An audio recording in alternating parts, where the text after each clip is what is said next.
UFC Qatar. I have a pick and a prediction for every single fight on the card. How we doing, everybody? My name is Young Pace. Do you know why? Got some white ass skin. That's why. Okay, I'm the whitest to do around here. And you heard right. A pick and a prediction for every single fight on the card. There's 14 fights for UFC Qatar. Name value, it's okay. The main event, co-main event. Who do we got? Arman, Hooker, Belal, and Ian Garry. Alonzo and Volkan, Spivac, Gaziev, Perez and Almabayev. I mean, you know what? There's a few good fights on here, but there's a lot of filler fights, a lot of UFC newcomers, and a couple of junk fights. I'm not going to lie, but hey, we do this every single week, okay? No matter what the card is, you get a prediction and a pick from your boy Young Pasty. Now, as we always do, we have to recap last week, UFC 322, pulling the results up here right now. We went 11-3 on the picks, and it was a dang good week. Now, nobody expected the Malcolm Wellmaker loss. They didn't. Adolfo Vieira got messed up by Bo Nickel in the third round. Nasty KO. And then my third loss, oh man, Beneil Dariush. Yeah, his chin's gone. I'm going to say Dariush is cooked at this point with anybody with heavy hands. Wow. Yeah, he got messed up. The main event, co-main event, complete dominance by Makhachev and Shevchenko, but a little bit boring. Morales and Prates, some nasty KOs. Kyle Daukaus with a nice sub in the first round. Pat Sabatini with complete dominance. I mean, you know, UFC 322 wasn't bad. I don't think it lived up to its expectations, but nevertheless, we killed it. 11-3 on the picks. That's a dang good week, and we profited on the bets too. You'll see the recap here in a few days for the bets, but let's move on to our next event here. UFC Qatar. This starts early, 10 a.m. Eastern, okay? So if you're betting on the fights, if you're watching the fights, if you're doing both, you got to wake up early and you got to get those bets in early, okay? 10 a.m. Eastern time is the start of the prelims. So 14 fights. Let's get to it, guys. And we'll start off with our main event of the evening. We have Arman Tsarukyan versus Dan Hooker. Odds on the fight here. Minus 440 for Arman. Heavy favorite. Plus 310 for Dan Hooker. My pick for this fight is going to be Arman Tsarukyan. I mean, this is a risky fight, first off, for Arman to take. I mean, he's fighting down in rank. He was supposed to be fighting Islam, fighting for the title, right? And now you got a Dan Hooker and I mean, yes, you got a main event, right? But if you lose this fight, now you're going down in the rankings and just pushing yourself farther away from a title shot. So a lot on the line for Arman Tsarukyan, but I mean, he's kind of got forced into this situation from, you know, I wouldn't say the antics that he pulled because he had a back injury. I don't know how far the extent of it, right? But nevertheless, pulled out of the Islam fight. And I don't know, this is kind of his punishment, you know? But the reason I think Arman Tsarukyan is going to win this fight, he's going to be able to take Dan Hooker down with ease, man. Dan Hooker's takedown defense is not really that good. He was getting taken down and handled on the mat by Gamrot. And the reason Gamrot lost that fight is because he didn't do any damage on the ground. Arman will imply more ground and pound, more damage, and a lot more submission threats than what Mateusz Gamrot did to Dan Hooker. Now, Dan Hooker's a dog. Straight up dog. Great striker. Good power. I mean, never backs down from a fight. A fan favorite. I like Dan Hooker. In my head, I want Dan Hooker to win the fight, but I mean, let's be real. The wrestling is going to be too much for Dan Hooker to deal with. Arman Tsarukyan is just levels above in that department. Again, he's going to take down Dan Hooker with ease. He's probably going to finish him on the mat at some point. If Dan Hooker's able to survive for 5 rounds, we'll see. But, you know, I respect Dan Hooker for taking the fight. I mean, I guess why wouldn't he, right? Payday, main event, more note to your name, you know. Now, yes, Dan Hooker's on a 3-fight win streak. I will give you that, but like 2 wins coming by split over Mateusz Gamrot and then Jalen Turner, who retired and just came back, and then Claudio Plelas before that, who, I mean, we all know about Claudio Plelas. Not really that good, okay? So Arman Tsarukyan is going to win this fight by getting Dan Hooker to the mat. He should be able to finish him, whether it be a submission or ground and pound. I'm trying to think which one's more likely. I don't think a decision is. I think Tsarukyan's able to finish Dan Hooker. I'm going to say by KO. I think it's a KO on the mat, though, where he just finds a good position and pins his arms or something like that. Dan Hooker's not able to fight back, and he just starts going off. So Arman Tsarukyan by KO. That is my pick for the main event. Let's go. All right, moving on to our co-main event of the evening. We have Belal, remember the name Muhammad, versus Ian the Future Garry. Odds on the fight.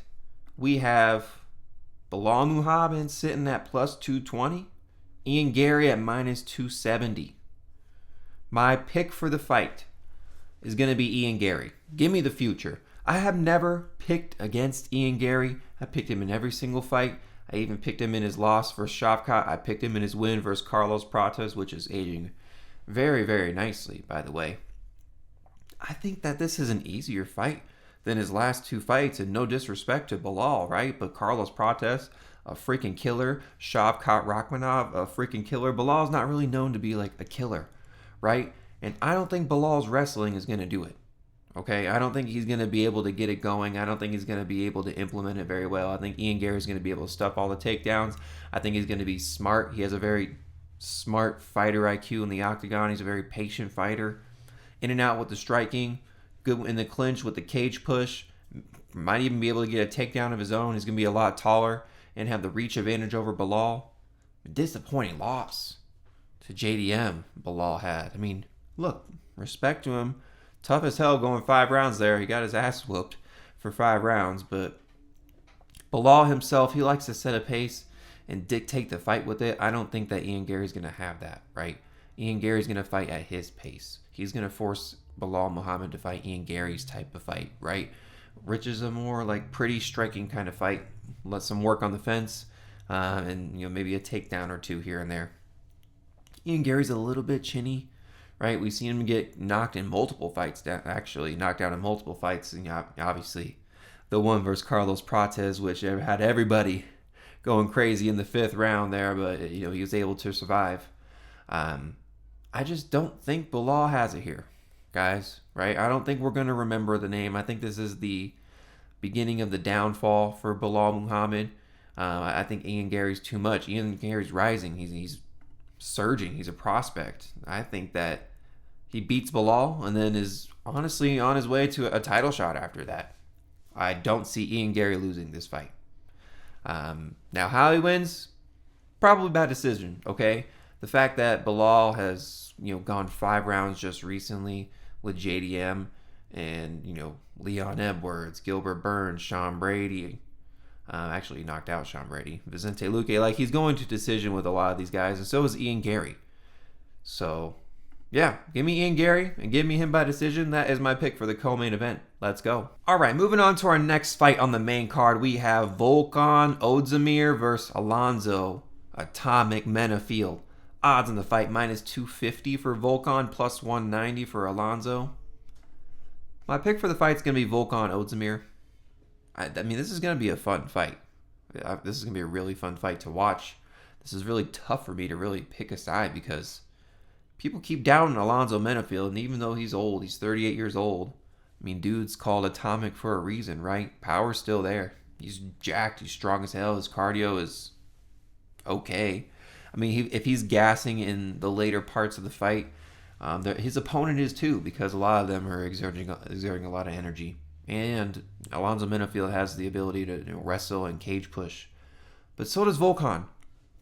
And the reason I'm picking Volkan here, Volkan's fighting better competition, in my opinion, than Alonzo Menifield is, right? Like Nikita Krylov, Bogdan, Johnny Walker, Carlos Ulberg. Alonzo Menifield, who is he fighting? Umar Sy, Julius Walker, some rising prospects that he fraud checked. Azmat Mirzakhanov, okay, I'm not going to give you grief for that. He also lost to Carlos Ulberg. Both these guys did. Dustin Jacoby way back. I like Alonzo Menifield's activity. I like how much he's fighting, right? He's fighting at least twice a year. So, compared to Volkan, he has, many less fights here in recent times than my boy Atomic does. like it's more of like a dog or pass on the betting side for me, right? Because I don't know if I want to back Volkan with my money here. He's had some impressive performances, just not really able to string them together consistently. I guess the Johnny Walker KO was pretty nasty, right? He hits pretty damn hard. He can wrestle too. He can grapple. I think that it goes all 3 rounds. I think it's going to be an exciting first round where people are going to trade shots, probably get wobbled, but these guys are veterans and have the experience and the knowledge to clinch up and not get finished. I think it goes all 3 rounds. I think it's going to be a close one. I think betting on this by like split decision might be a good look, but I'll roll with the side of Ozdemir for the time being. If I do pick flip, by the way, check out the pinned comment here on YouTube. Check out my Twitter. That's where I post any pick updates, but I kind of want to see weigh-ins on this one. My pick for the time being is going to be Volkan Ozdemir. I'm going to say by decision, but one I'm more excited to watch rather than pick because really the fight could go either way. It really should be pick 'em odds, in my opinion. Again, if I was going to bet on this fight, forced to bet on it, I'd be on the Menifield side, right? Almost a 2-1 dog. And he's time after time he's coming through as a dog, and people count him out. I mean, he's 17-5, right? That's not really that bad. And his losses only come to elite kind of people. So Ozdemir by decision is my official pick for the time being. Let's go. All right, moving on to our next fight. We have Jack Hermansson versus Mikdebek Orolbai. Odds on the fight plus 165 for Jack Hermansson, minus 215 for Orolbai. My pick for the fight is going to be Mikdebek Orolbai. Now, I'm not really a fan of him, okay? I'm not. He misses weight. He's kind of a cheater in the octagon. I'm not really a fan of Orolbai, to be honest with you.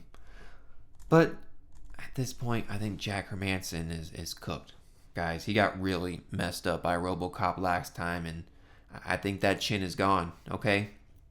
I thought in his last fight versus RoboCop, I was like, okay, this veteran presence, he's going to be able to weather the storm of RoboCop. No, man. He got hit with one clean and got sat down, right? RoboCop hits damn hard and hits you with a clean one. It's going to be good. I was completely wrong on... I picked him versus RoboCop, by the way. I was just completely wrong. I mean, that veteran presence did not get him the win. He was not able to weather the storm at all. So, I mean, you can have all the experience in the world, but if your chin's gone, I mean, it's gone, and I think... it's how long ago was that? Only 4 months ago, and that was kind of a nasty knockout, man. So, to come back from that pretty quick, don't really like that. Orolbai, how I think he wins this fight. I mean, he's a decent striker, and he's tough. He's a warrior, been through some wars. That fight with freaking Rebecca was a crazy fight. Back and forth, trading shots, which means, he's pretty dang hittable. But I think he wins this fight by wrestling. I think he's able to take down Hermansson, get him to the ground, and get a finish on the mat somehow. I probably by submission. I think Orolbai submission is a pretty good look here. Or, like a club and sub kind of thing. Because Hermansson, I mean, what kind of grapplers is he going up against and winning against? Like here in recent times, yeah, he beat Joe Pyfer, but I mean, that was kind of like a one-off. Losing to Roman Dolidze, losing to Sean Strickland. Yeah, he beat a Chris Curtis, but I just not really facing these kind of grapplers like Orolbai. So I think Orolbai is able to take down Hermansson and win the fight on the mat. Younger, bigger, stronger. I mean, gosh, he's 10 years younger than Jack Hermansson. Hermansson's 37 years old. Orolbai's 27. I like Orolbai's pressure. Good work on the fence. Overall, Hermansson's chin is gone. And Orolbai has the advantages. Younger, stronger, and in the wrestling department. So that's why I'm picking Orolbai. I say he wins it by KO on the mat. Or not KO on the mat. Submission. Just said submission. I think Orolbai wins by submission. A club and sub, or just a takedown and gets the back rear naked choke, something like that, something simple. So, yeah, Orolbai by submission. That's my official pick for this fight. Let's go. All right, moving on to our next fight, heavyweights going at it. We have Sergey, the polar bear, Spivac, going up against Shamil Gaziev. Odds on the fight plus 140 for Spivac, minus 185 for Gaziev. My pick for the fight's going to be Shamil Gaziev. I mean, this dude's been rolling through everybody, minus Jarinza Rosenstruck, where he just got outclassed, technically kickboxed, and I don't know what the confusion was. I think he said he couldn't see out of his eye, but then ultimately the fight got called. They're saying due to retirement, like his corner said that he couldn't continue, but I think he told the ref he just couldn't see. I don't know. It nevertheless lost the fight, right? But Spivac, I think he won that last fight versus Waldo. I think he got robbed there, which I'm not very happy about. Jailton Almeida was able to take Spivac down and finish him on the mat. Cyril Gain knocked him out. Spivac really hasn't been looking the best here in recent times, and I'd say Gaziev is probably on the better side of momentum, right? Feeling better about himself, even though his wins really aren't that impressive. Dontel Mays, Thomas Peterson, Martin Boudet, right? I guess the Martin Boudet ain't bad. But Spivac at least beat Derek Lewis, Marcin Tybura, some actual names here in the UFC, right?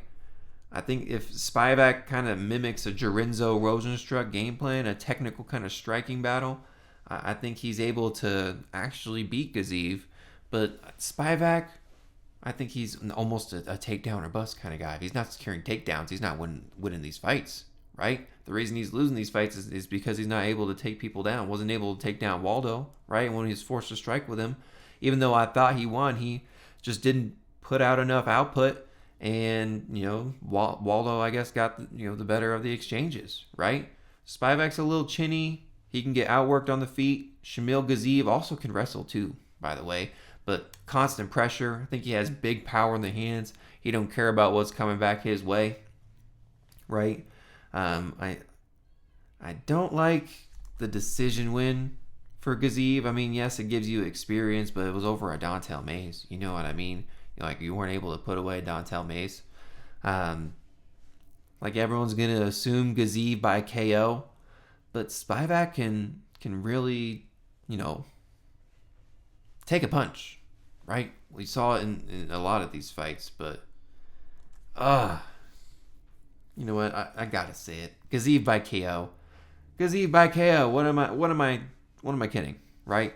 And now if the fight gets past like the midway point of the second round, I think Gaziev could find himself a little bit of trouble. He has kind of known to been, have a little bit of some cardio issues, but it's not like Spivac is some cardio king either, right? It's just like, does he have a little bit enough left in the tank more than Gaziev at that point to win more moments? Could be a sloppier heavyweight fight if it goes past over 1.5 rounds, but I think Gaziev starches him early. Gaziev round 1 is kind of calling my name, and that's what I'm going to roll with. Gaziev round 1 KO is my official pick for this fight. Let's go. All right, moving on to our next fight. We have Alex Perez taking on Asu Almabayev. Odds on the fight plus 160 for Alex Perez, minus 210 for Asu Almabayev. My pick for the fight, I'm rolling with Asu Almabayev. And yes, I'm officially declaring this fight a takedown or bust for Mr. Asu Almabayev.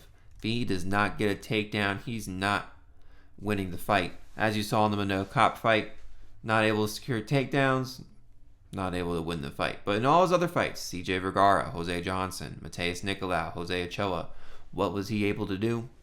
Secure takedowns, hold them on the ground, and win the fight that way. Now, he is old. 31 years old, almost 32 years old. Alex Perez is 33 years old. The difference here is Asu Almabayev is 22-3. Alex Perez is 25-9. Alex Perez is 1-4 in his last fights. Now, they are spanning within, like his last five fights are within 4 years, right? Asu Almabayev has 5 fights within the last 2 years, so he's fighting a lot more than Alex Perez as well. Alex Perez probably has a lot more UFC experience and a lot more like fighting miles on him, I would say. And I just think that he's cooked at this point. All these people, Pantoja, Figgy, Muhammad Mokaev, Tatsuro Taira, they're matching him up with heavy pressure wrestlers and grapplers, and everything happens the same, right? Alex Perez holds up for a little bit, but is eventually taken down, controlled, and loses minutes on the ground until he's eventually, lost the fight or submitted. And that's what's going to happen here, guys. Almabayev is going to be able to secure the takedowns over Alex Perez and win the fight on the ground. He's definitely a position over submission guy, though, so I think he wins this fight by decision. Almabayev only has one submission win in the UFC, and it's over freaking who? Jose Johnson, I believe? I think he got an armbar over him. No, he actually won that fight by decision. I need to go a little bit back to see if Almabayev has a submission win in the UFC. Maybe I'm just forgetting about it. Here it is. Oh, yes, it was. Over Ode Osborne, his UFC debut. Actually got a performance of the night bonus for that fight. But yeah, takedown or bust for Almabayev. And the ability to do this to Jose Ochoa, why would he not be able to do it to Alex Perez, right? Jose Ochoa is a young, very, tough guy to kind of get down, and has some get up and the ability to get up and just doesn't lay there, and has a lot of energy in him, right? Constantly trying to get up and scramble. And Almabayev rolling with position, securing position over submission. He just looked dang good, right? I can't deny the success of Almabayev. And we're going to roll with him again. So, Asu by decision. That's my official pick for this fight. Let's go. All right, moving on to our next fight. We have Luke Riley versus Bogdan Grad. Odds in the fight -265 for Luke Riley, +200 for Bogdan Grad. My pick for the fight's going to be Luke Riley. Undefeated Luke Riley, 11-0, training with Paddy the Baddy, fighting out of Cage Warriors. I've seen this guy's fights, and this dude is a dog, right? If you haven't heard about Bogdan Grad, he is also a dog, been in some wars, and never backs down from the fight, and neither does Luke Riley, right? I was watching one of his fights, Luke Riley's fights. The announcer after the fight literally said this is the best fight in Cage Warriors history, okay? Luke Riley is not afraid to go to war, primarily a striker, can mix in the wrestling too, but man, I love this guy. Okay, I mean, he's hittable, and we've seen that in his fights, right? He's been rocked before, but he has good recoverability, right? I think he's coming in here with a lot of hype, a lot of confidence, undefeated. We're going to learn a lot about both of these guys in this fight here, but I think he's the better striker. I think he's more clean. I think Bogdan Grad comes in a little bit reckless, right? Bogdan Grad also has constant forward movement. He's also just constantly in your face, throws out a ton of volume, kind of reminds me of a little bit of a younger, tougher Hyder Emil, right? Like Bogdan Grad leaves it all out there in the octagon, right? But he's just super duper hittable. And even though Luke Riley is, I just think he's able to get the better of the exchanges. I don't think that he's chinny. I think that if he does get hit, he can recover from any of the shots. This is going to be a fun fight, guys. They're going to go back and forth. They're going to trade. But I think Luke Riley is going to get the better of the exchanges. I just think that he'll put on more volume, look better. Bogdan Grad will, when you come in too recklessly, yet when you're landing a little bit, when the other guy's landing, more damage, your face is all busted up. The shots you're landing aren't hitting with too much accuracy. You're throwing wild, right? It's not a good look, and you can't really win a fight that way unless one of your crazy wild shots gets lucky and lands somewhere that they puts the guy out. So Luke Riley, I'm going to take him by decision because Bogdan Grad's tough, right?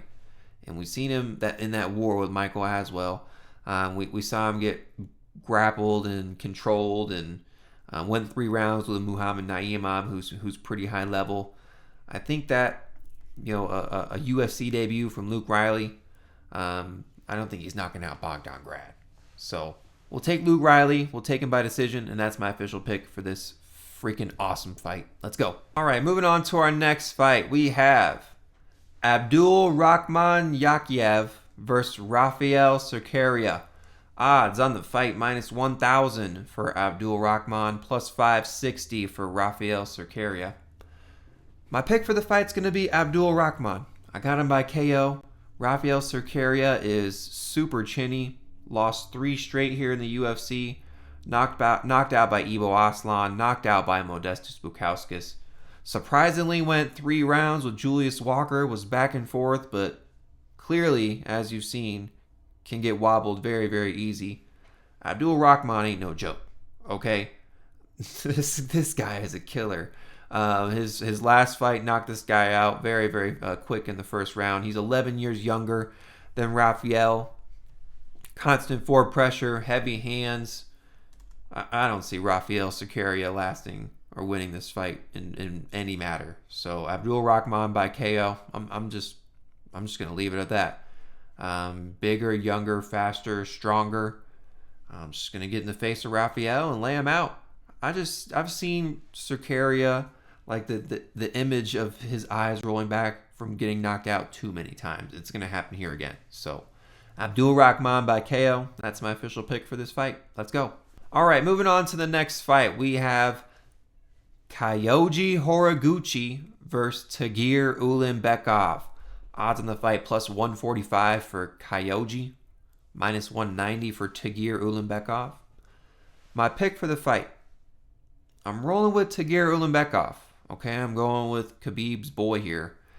On a 4-fight win streak here in the UFC, beating some decent competition. Okay, Kyoji Horiguchi was in the UFC at one point.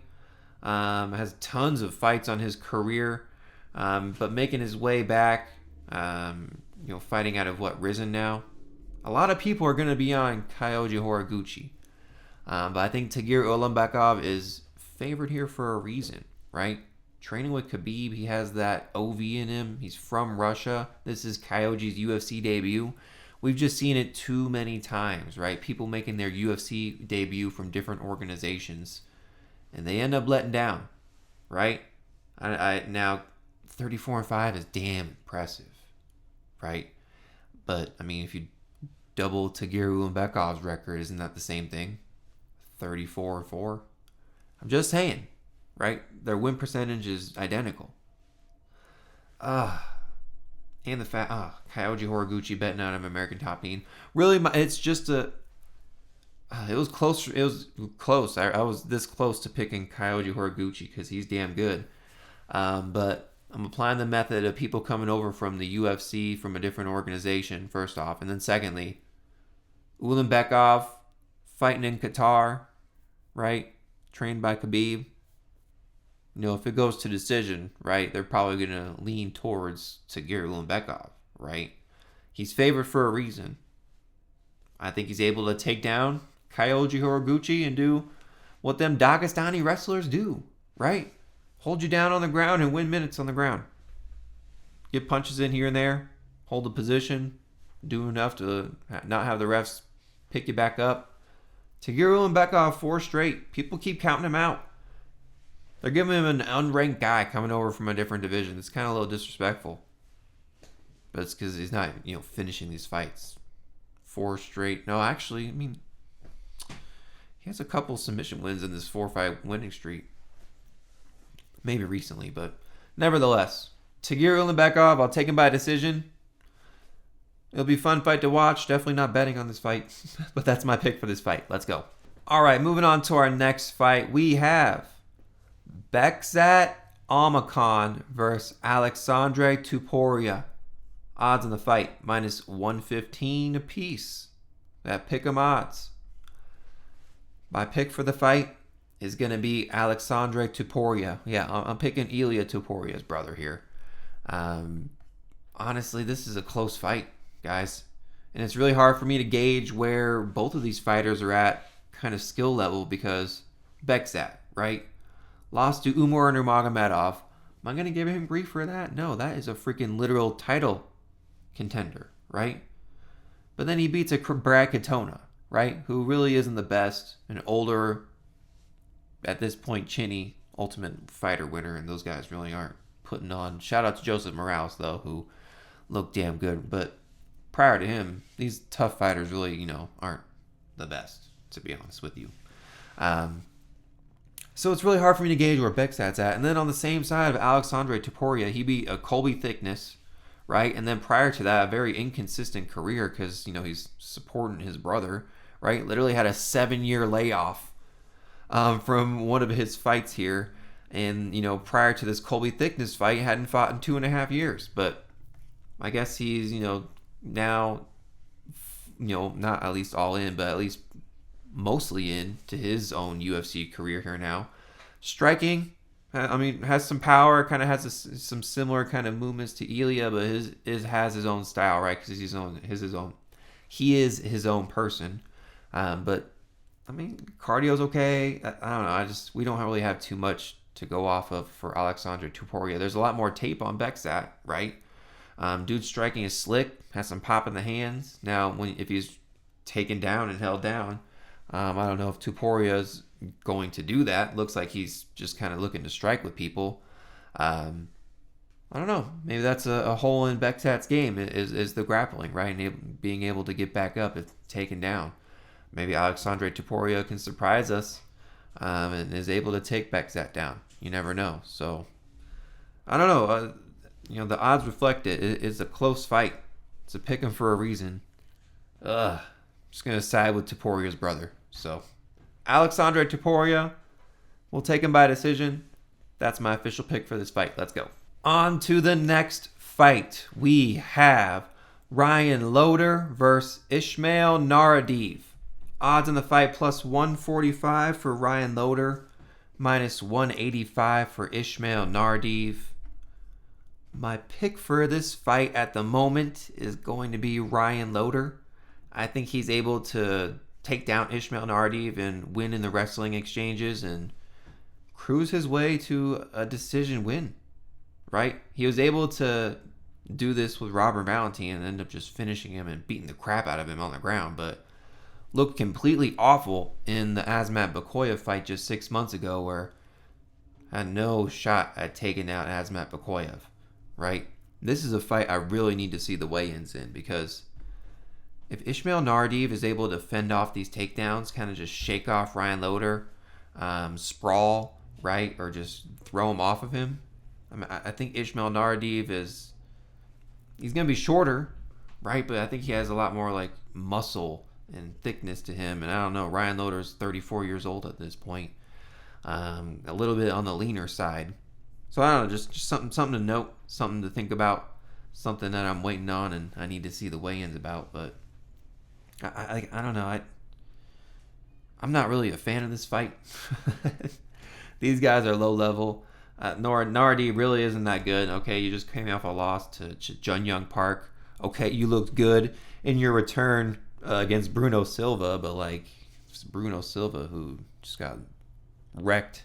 Bruno Silva's career is probably over after that brutal knockout he just had. But that, not, in hindsight, right? Not really an impressive win, an easy win, a layup coming back to the UFC.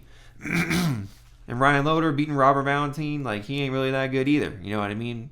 But Asmat Bakoyev, okay prospect, got fraud checked here recently, but again, tough fight for me to pick. I'm picking Ryan Loder in the meantime because I think he's able to secure the takedowns and use his wrestling. Former UNI wrestler, okay? Shout out to my Iowa boy, Ryan Loder. Even though he's fighting out of California here, I'm born out of Iowa, right? Ryan Loder's feisty, has some decent cardio. We'll see.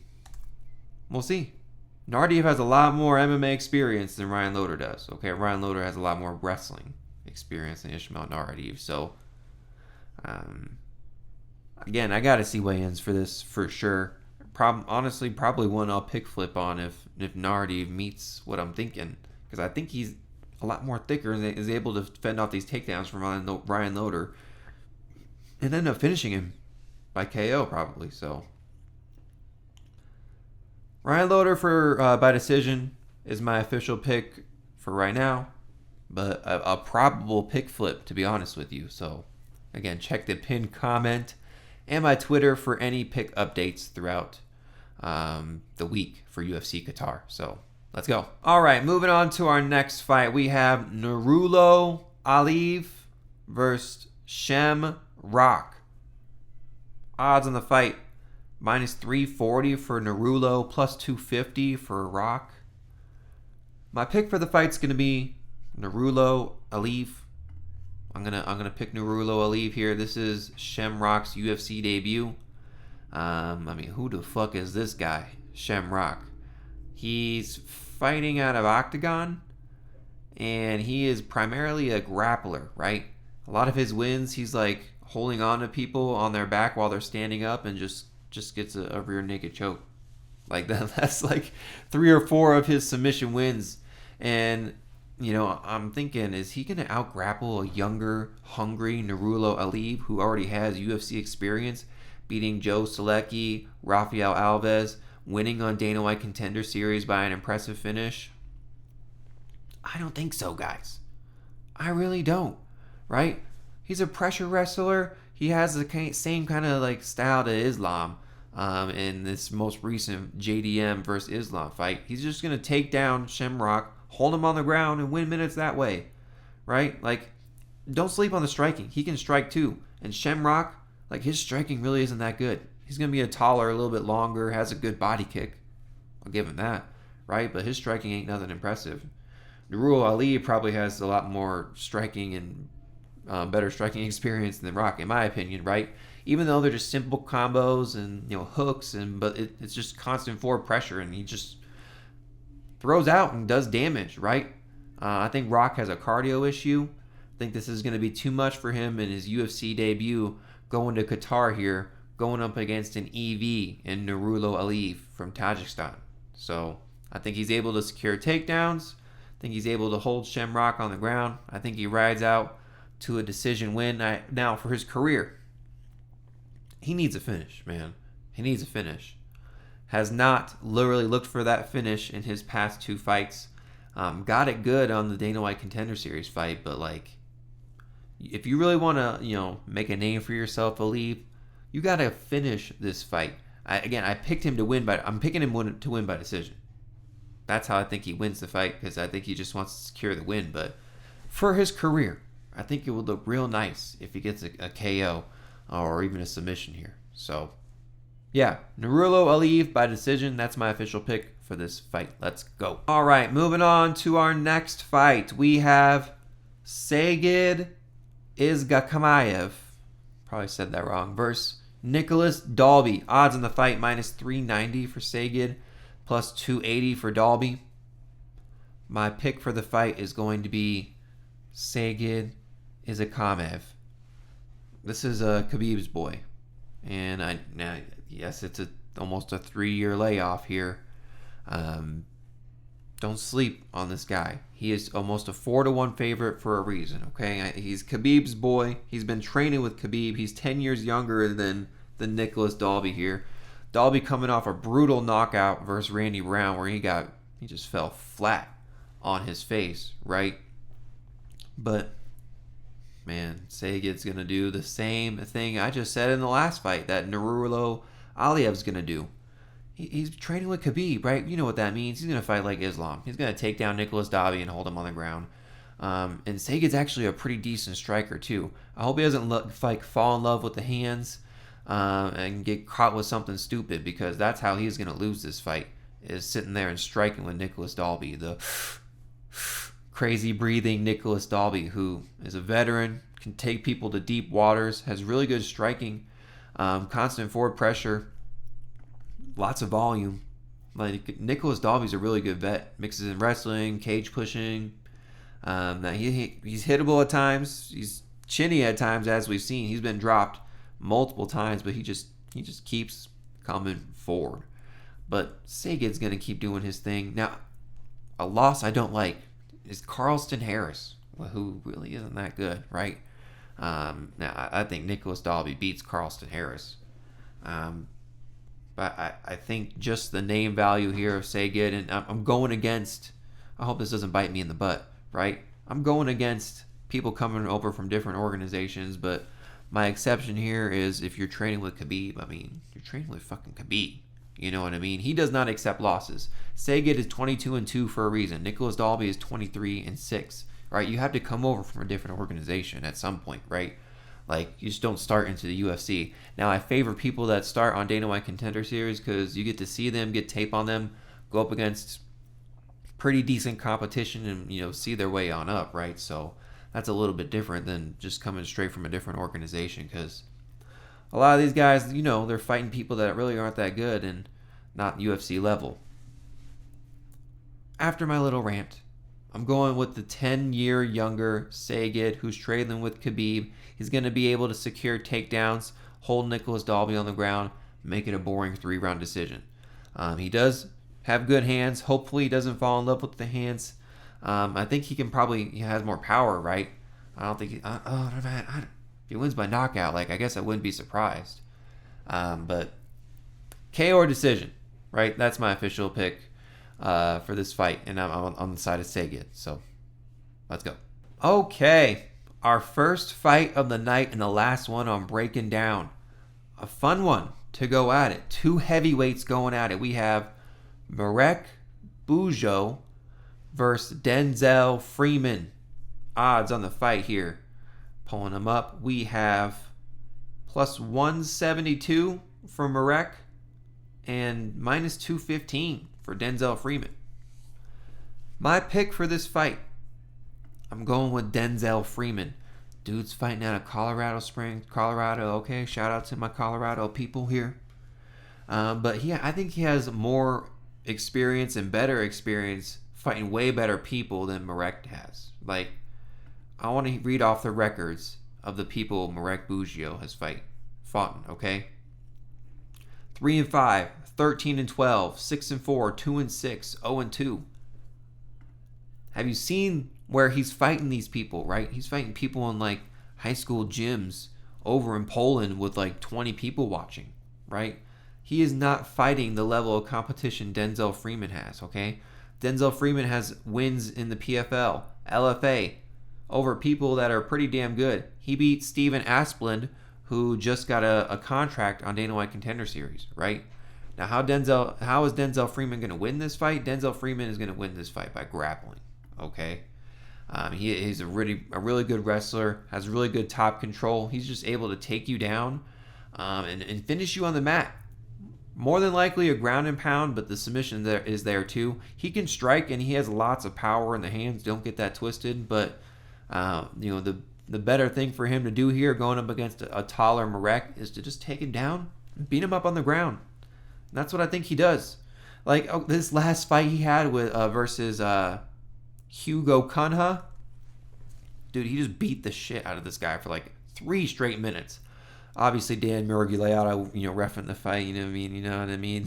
some shady stuff going on, I don't know, or maybe just something stupid, I don't know. Sometimes I'm like, Dan Miragliotta, what's going on in your head?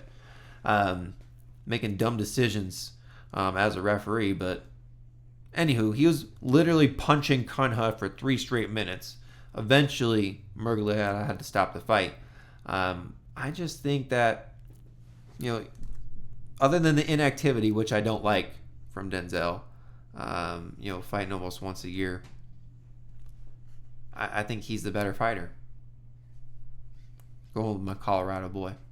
Denzel Freeman by knockout. That's my official pick for this fight. Let's go. All right, guys. As promised, a pick and a prediction for every single fight on the card. 14 fights for UFC Qatar.